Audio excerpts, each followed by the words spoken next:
Bon allez, on continue sur notre câblage. Donc on avait vu dans l'épisode précédent la fameuse gaine que j'ai accrochée au sol avec le fameux trou de scie cloche là que j'avais fait dans le parpaing. J'ai à peu près la même chose qu'on va faire là juste à l'instant, mais vous allez voir qu'il y a une petite différence. On va pas avoir besoin de passer par le sol. Il y a des astuces des fois qui vous permettent d'éviter et les saignées et les passages un peu bizarres. Donc vous voyez là où il y a le petit point de peinture là, ici, je vais avoir une prise réseau et une prise de courant classique un peu comme dans la chambre parentale qu'on avait vu. Là, ce mur là, pareil, il va être juste recouvert avec du placo collé. Mais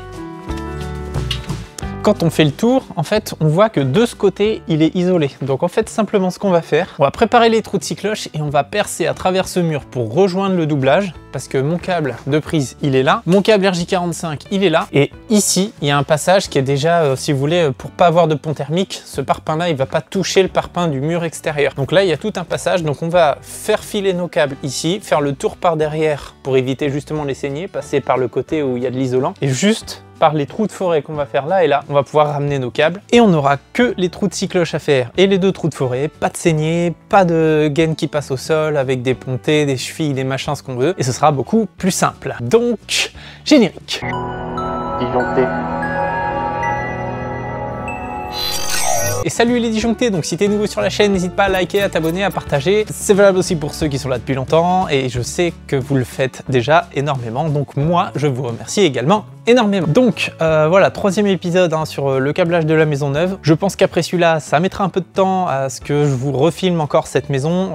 J'essaierai la cuisine de vous le faire parce que la cuisine c'est toujours très spécifique. Mais à partir de la semaine prochaine, il y a les plaquistes qui arrivent, ils sont 4-5. Enfin apparemment ça va y aller là. Puis en plus on est là aujourd'hui 1er septembre. Vous verrez la vidéo sûrement mi ou fin septembre. Mais voilà, ça va y aller sévère. Bon allez, c'est parti. Donc alors, moi ici j'ai fait un trait de niveau à la hauteur des prises définitives. C'est-à-dire que moi je mets tout à 25 du sol fini, donc j'ai pris la remontée qu'il va y avoir avec le TMS, la chape, le plancher chauffant, etc. En plus de mes 25, ce qui me donnait 40 cm du sol brut. J'ai fait mon trait de niveau, j'ai pris la moitié du pan de mur, j'ai fait un premier trait et en fait les deux trous que je vais faire de scie cloche doivent être écartés de 71 mm. Ça, c'est l'écartement pour pouvoir mettre une prise jumelée double avec une seule plaque, donc plaque double. Donc voilà, si vous n'avez pas d'appareil, les petits accessoires, tout ça pour mesurer les entraxes, 71 mm, c'est nickel. Si vous êtes à 70 ou à 72, ça passe aussi, mais voilà, essayez d'être à 71. Dès que vous avez 2-3 mm de trop, ça commence à déconner pas mal. Donc j'ai mes deux trous qu'il va falloir que je fasse. Je prends perceuse,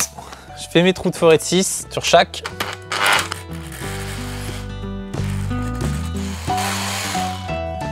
Je prends ma super scie cloche que vous devez connaître déjà maintenant. Pour les plus curieux, je remettrai la vidéo en fiche par là. Et c'est parti!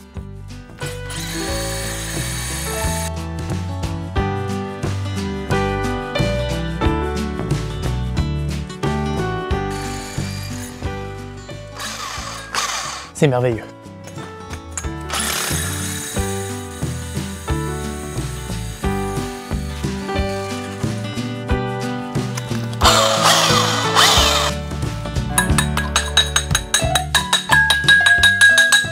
Voilà, premier trou un peu long parce que beaucoup de colle, machin, je lui mets 1 minute 30, deuxième trou à 20 secondes. Ce truc c'est vraiment génial.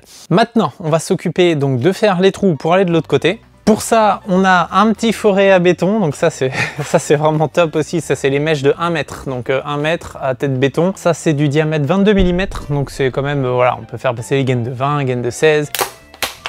Je vous mettrai les petits outils là en fiche en description, les petits outils. Les forêts là, parce que ça c'est pareil, on croit que ça coûte une blinde si on va chez le fournisseur, mais vous inquiétez pas, j'ai trouvé les mêmes sur internet à beaucoup moins cher. Voilà, parce que ça, il y en a marre de se faire arnaquer par nos fournisseurs. Donc c'est parti. Donc là, rotation, percussion, et on traverse.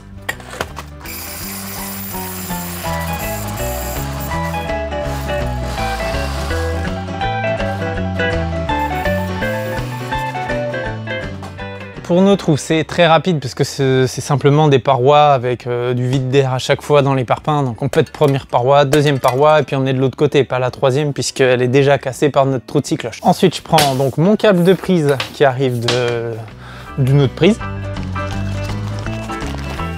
Je fais traverser l'autre côté. Je veux bien que tu ailles me dire quand est-ce qu'il y a assez long de l'autre côté. C'est bon? Bon bah si c'est bon, on fait le câble RJ45. Donc lui pareil, hein, déjà câblé par les gaines de 25 qui arrivent du sol, hein, comme dans la chambre parentale. Pareil, je veux bien que tu retournes pour me dire si c'est bon. C'est bon, il est assez long. Merci. Donc maintenant, on se retrouve de ce côté-là, donc avec nos câbles ici. Et là, on voit dans la laine de verre, là, les deux petits trous qui sont là. Donc ça, c'est mon forêt. Quand j'ai percé, je suis allé jusqu'à percer la laine de verre parce que effectivement, quand on a l'habitude de percer, on sent les parois dures de parpaing. Et après, on y va tout doucement. Tout doucement parce que si jamais la tête, elle arrive contre un rail, bah, de toute façon, vous allez l'entendre. Hein. Si vous faites ça, ça va vous faire résonner toute la carcasse sur 40 mètres carrés. Donc voilà, juste pour pas abîmer le travail du plaquiste. Allez, donc je passe ça derrière le rail qui m'intéresse.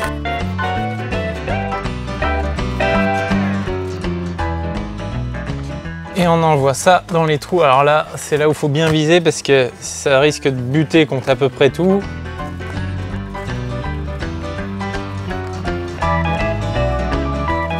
Et c'est bon, parce qu'en fait le parpaing c'est cool parce que c'est simple à casser. Par contre, du fait qu'il y ait justement des cloisons et des vides d'air, quand vous envoyez un câble dedans, il faut vraiment qu'il soit droit et dans le sens du trou. Parce que sinon, s'il rebique un peu, il va aller se prendre, il va aller faire sa vie entre deux cloisons de parpaing, il va s'enrouler, vous allez avoir du mal à le passer. Donc voilà, ça c'est les petits désavantages, on ne peut pas avoir que des inconvénients. Voilà, c'est passé par l'autre côté. Donc maintenant que je suis là, j'en profite pour dérouler ça. Donc là, en fait, dans chaque chambre, j'ai un câble 3G15 en attente dans les placards. Parce que les chambres sont, les trois qui sont dans ce secteur-là, sont à peu près toutes les mêmes. Et à chaque fois, en fait, j'ai câblé donc 3G15 pour de la lumière, pour un futur bandeau LED qui éclairerait en fait tout le placard. C'est-à-dire, je vous mettrai une photo si je la retrouve de ce que j'ai déjà pu faire chez un client. Je trouve ça super cool en plus à faire. C'est un petit peu galère, mais ça vaut le coup. Et voilà, ça éclaire tout votre placard, soit quand vous l'ouvrez en automatique, soit vous mettez un inter dedans, ça après c'est au choix, il y a l'appréciation de chacun, mais franchement ça donne un petit style sympa. Et d'ailleurs dans ma maison, hier je regardais là, je vais essayer de faire tout le dessous de mes marches d'escalier en bandeau LED, donc ça je filmerai, enfin j'ai pas mal de petits trucs niveau bandeau LED, on va s'amuser, mais il me faut le temps que le plus gros des travaux avance, parce que ça c'est vraiment à la fin qu'on s'amuse à faire des trucs comme ça. Le bandeau LED, un peu casse-couille à mettre en place, mais franchement résultat super joli. Donc ça j'en profite juste pour le descendre là où il doit être, c'est-à-dire en bas. Je mettrai une attente tout en bas du doublage et comme ça je mettrai un petit pot, un petit obturateur et je pourrai repartir avec mon transfo d'en bas à droite, faire le tour, enfin ça on verra en fonction des placards et comment ça se passe par la suite. Là on voit bien que mes deux câbles arrivent là, je vais pas pour l'instant faire mon aplatir là ici pour préparer pour le pot double, ça a peu d'importance parce que de toute façon il va y avoir le placo collé, il faut que le plaquiste il me refasse le trou au même endroit pile poil, donc si moi j'essaye d'être trop pile poil maintenant et que le plaquiste il se décale d'1 centimètre, il faudra que je recasse, donc ça sert à rien de se prendre la tête maintenant avec ça. Le but c'est que ce soit prêt au maximum et puis voilà, parce que si je fais juste deux trous, que je fais arriver deux câbles, ce sera quand même un peu galère de faire des trous plus gros une fois qu'il y aura le placo, c'est un petit peu chiant. Enfin, c'est pas une obligation tant que vos câbles sont là avant le plaquiste, après voilà, c'est juste une question d'anticipation et de moins se faire chier par la suite. Bon, maintenant on va faire un petit tour de pas mal de choses, je vais vous donner encore 2-3 astuces parce que cette vidéo sera un petit peu moins longue que les autres parce que je suis très pressé aujourd'hui. Et puis du coup j'espère vraiment pouvoir vous faire la cuisine, mais ça va être, je sais pas, on verra en fonction de comment ça se passe. En plus la semaine prochaine, donc à partir du 4 septembre, j'ai un apprenti avec moi, donc ça va être cool. Moi je ferai mes vidéos quand il sera au CFA, comme ça voilà, ce sera plus simple parce qu'il est mineur en plus, donc YouTube et les mineurs c'est si j'ai bien compris dans les règles c'est compliqué, même si ça le dérange pas, je pense qu'on filme 2-3 trucs, mais bon, voilà, c'est comme ça. Mais vous inquiétez pas, en une semaine, j'ai le temps de filmer de quoi monter 3-4 semaines d'avance. Pour toujours faire au moins une vidéo par semaine. Et bon, j'aimerais vraiment beaucoup un jour pouvoir faire 2 vidéos par semaine. D'ailleurs, à ce propos, dans la vidéo précédente, j'en avais parlé, mais allez voir pour l'histoire du bouton rejoindre et soutenir la communauté si jamais on veut tous ensemble arriver à faire plus de vidéos par semaine. Et peut-être d'autres formats, d'autres trucs assez sympa que j'ai en tête. Bon allez, on fait le tour de plein de choses, je vous montre 2-3 astuces, 2-3 trucs que j'ai déjà fait un peu hors caméra aussi, parce que je peux pas absolument filmer chaque gaine que je passe sur un chantier comme ça, surtout quand les plaquistes là ça pousse derrière. Donc allez, je vous montre. Donc une petite chose que j'ai oublié de vous dire dans les épisodes précédents là, vous voyez les prises en tête de lit là qui sont comme ça, vous voyez le câble, tout ça, ça va être une chambre. Donc là je suis passé comme ça. Ici, il va y avoir des meubles, donc je vais vous expliquer après. Ici, il va y avoir des meubles, donc le câble, après, je m'en fous, hein, je l'ai passé en biais directement. Mais le truc avec le câble là, que j'ai passé, je sais pas si vous avez vu, mais j'ai fait en sorte de le passer à la même hauteur partout. Je vous remontre. Vous voyez là, ça c'est la hauteur à peu près de prise qu'il va y avoir, donc je vais plus ou moins retracer quand même. Et il passe quasiment au droit. Et ce truc là, quand vous pouvez, j'ai fait la même chose en haut dans la mezzanine pour les prises, quand vous pouvez dans une pièce type salon, type justement mezzanine, un peu grand espace découvert, les chambres comme ça, où surtout ce pan de mur là il risque d'y avoir un lit, mais peut-être déplacer ceci, cela, c'est de passer le câble à la même hauteur qu'on met les prises, comme ça si un jour on vous demande une prise en plus ou que vous-même vous voulez une prise en plus dans cette pièce, mais que ça respecte la même hauteur que les autres, vous faites un trou de 6 cloches et votre câble vous le retrouvez en chemin. Alors certes il sera court s'il faut le couper et tout, mais vous aurez, voilà, au pire vous faites un pot double, vous aurez plus d'espace, vous mettez soit deux prises, soit une prise et un petit obturateur pour faire des connexions, et ça vous permet de récupérer les câbles un peu partout, et ça c'est vraiment cool. Moi ça m'est déjà arrivé chez un client peut-être 3 ans après qui me disent ah, finalement je veux une prise là, c'était dans un garage, donc là j'avais mis plus haut, à hauteur 110 du sol, comme des prises établies, plan de travail, etc. Et il me dit en plein milieu du garage, tout fermé, tout peint, machin, il me dit ouais je voudrais 2-3 prises, hein. Du coup moi dans ma tête j'ai fait ah, je me rappelais que j'avais câblé ça comme ça, donc j'ai fait mes trous de 6 cloches. En plus il voulait 3 prises je crois, donc un pot triple, on peut y loger la main facilement. J'ai fait mon trou de 6 cloches, la gaine est passée là pile poil, je l'ai pris, j'ai coupé, en plus j'ai même pu retirer un tout petit peu pour avoir ça de fil pour connecter, et ça marche. Et ça franchement c'est top quand vous pouvez essayer de penser à faire ça, et même si par exemple vous mettez vos prises à 25 et que votre prise vous passez à 40 cm, et bah simplement vous prenez un crochet, mais bon voilà, le truc c'est que les câbles sont un peu tendus quand même quand on les passe derrière les rails et la laine, vous aurez peut-être un peu de mal à le récupérer, mais dans l'idée vous y arriverez quand même. Donc ça c'est la petite astuce du jour, et ça franchement des fois ça sort bien des galères, et puis ça permet de se dire bon bah si on hésite un peu, tant pis je la mets là, mon câble il passe comme ça et je sais que. Allez je vous montre un autre truc que j'ai fait quand on parlait des plafonds bois, les gaines du menuisier. Donc le menuisier là qui passe ses gaines là entre chaque travée, vous voyez là j'ai déjà profité en fait moi pour faire arriver un de mes câbles. En fait, ce câble-là qu'on voit, il part à la boîte, le petit câble noir qui est juste là, il part à la boîte de dérivation en haut, il rentre dans la gaine qui est juste là, au bout de mon doigt, et après, ça file donc entre les poutres, et moi j'ai pu faire justement mon trou de 6 cloches, récupérer ma gaine, la couper, passer mon câble, et comme ça j'avais pas besoin de passer tous les câbles au moment où le menuisier faisait ça, parce que en plus à ce moment-là du chantier c'est hyper dur de tracer, savoir où sont les chambres, les cloisons placo, parce qu'ils mettent, on voit encore le ciel quoi quand ils ont pas mis ces morceaux de bois là. Donc voilà, c'est très confortable de faire comme ça. Et je vous montre aussi la même chose pour les salles de bain. Donc salle de bain, pareil, on voit le câble là qui passe le long de la planche, j'ai juste mis un tout petit ponté pour que le plaquiste il puisse mettre de la laine de verre comme il veut, s'il veut le décrocher ou pas. Là, on a le câble qui rentre, pareil, il va là-dedans, j'ai fait une boucle et je suis reparti dans la gaine que j'ai coupée justement pour aller au deuxième spot ici. Alors ça, c'est un petit côté stressant par contre quand on perce le bois, parce qu'on est en train de percer, de mesurer, de centrer par rapport à des pièces futures qui sont pas encore montées en termes de cloison. Et ça, c'est pas comme du placo. Si vous faites un trou que c'est pas le bon, vous pourrez pas reboucher avec du map ou des trucs comme ça, donc faut vraiment être sûr de son coup. Par contre, quand vous percez un morceau de bois comme ça pour faire un trou de 6 cloches, si vous centrez pile poil sur votre pièce, etc., vous prenez un laser ou un fil à plomb, peu importe, pour savoir exactement où est le centre pour percer. Ce qui va décider en dernier lieu, c'est la planche. C'est-à-dire que vous allez percer au milieu de la planche. Si le centre avait été au 1/3 de la planche, bah vous vous décalez au milieu de la planche. Donc ça réduit un tout petit peu le degré de précision qu'il vous faut pour faire ça. C'est-à-dire que voilà, vous prenez votre centre, laser, hop, vous êtes au tiers de la planche, hop, vous mesurez, si les planches en général font 14, vous remettez à 7 dedans pour percer pile au milieu de la planche. Sinon ça fait pas très beau, ça se voit, et alors maintenant moins avec les LED, mais avec les chaleurs de spot éventuellement, ça peut un peu dilater les jonctions de lambris en fait. Ça peut les aider à s'écarter légèrement. Après avec du LED, vous êtes à peu près tranquille. Niveau esthétique, c'est comme ça que ça se gère. Et en plus, alors encore une fois pareil, vous voyez à chaque fois je suis entre deux poutres là et là. Si votre centre de pièce, tout ça, il tombe à 2/3 ou 1/3 entre deux poutres, vaut mieux se poser la question, sauf si vous êtes trop proche d'une cloison, et vous vous posez la question et à ce moment-là vous recentrez sur des poutres, vous percez, c'est beaucoup plus esthétique d'être peut-être un peu décentré de la pièce mais centré sur les poutres. Quand on lève les yeux au ciel, le premier truc qu'on voit c'est des grosses poutres et un spot qui est pas du tout centré entre les deux, ça fait bizarre quoi. Après ça c'est vraiment très subjectif, les goûts et les couleurs de chacun, ça c'est voilà, en fonction d'eux quoi. Bon, maintenant un dernier truc que je fais moi, alors on est peut-être a priori pas beaucoup d'électriciens à le faire parce qu'à chaque fois qu'un plaquiste voit ça il est émerveillé, mais en général, vous voyez moi j'ai tracé au sol avec les marques de peinture rose là, l'endroit où doivent arriver les prises à côté des têtes de lit. Moi ce que je fais maintenant, c'est que je prends l'axe du lit, le milieu, je mesure 190, donc 95 et 95 de chaque côté, et là c'est mes axes pour mettre les inters, les prises de chaque côté du lit. Comme ça, si le client il a un lit de 160, de 180 ou même de 140, ça passe quoi. En fait 140, vous avez 25 et 25 de chaque côté du lit, donc ça va, vous tendez un peu le bras, vous branchez les prises, et jusqu'à un lit de 180, bah, vous êtes très proche du lit, mais ça passe, vous arrivez à loger votre lit entre les prises sans pour autant obstruer les prises. Comme ça 190 c'est très universel, ça fait tous les lits possibles, parce que ça c'est vraiment un truc qui est dur à savoir à l'avance, savoir si vous avez un lit de 140, 160, souvent les clients le savent, mais rien ne les empêche de changer d'avis au dernier moment quoi. D'un coup on se rend compte, ah la chambre finalement avec les cloisons placo, elle est plus grande que ce qu'on pensait, on va prendre un lit de 180. Donc voilà, donc ce que je fais, je reprends mon axe, alors là c'est de l'à peu près, il n'y a pas besoin vraiment d'être ultra précis. Je prends en compte mes 15 cm de remontée pour ma prise, donc ça fait 25 plus 40 pour être en sol fini à 25.